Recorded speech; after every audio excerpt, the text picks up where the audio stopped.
கோட்டை கழட்டலாமா? எதுக்குதா? இன்னொரு புது கோட்டு வாங்கி தரேன் தா. இன்னொரு புது கோட்டாண்டா. வாழ்வு தாண்டா உனக்கு. பேண்ட்டை கட்டலாமா தா? ஏன்டா? இன்னொரு புது பேண்ட் வாங்கி தரேன் தா. இன்னொரு புது பேண்டாண்டா. மா என்னம்மா இன்னொரு புது பேண்ட்ன்றா? டேய் அவனுக்கு இன்னைக்கு கல்யாணம்டா. வை ஹேப்பி மேரிட் லைஃப் டா. थैंक यू டா.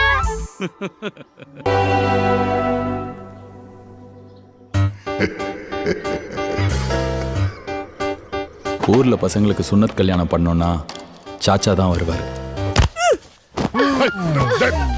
புடிச்சிட்டு வா.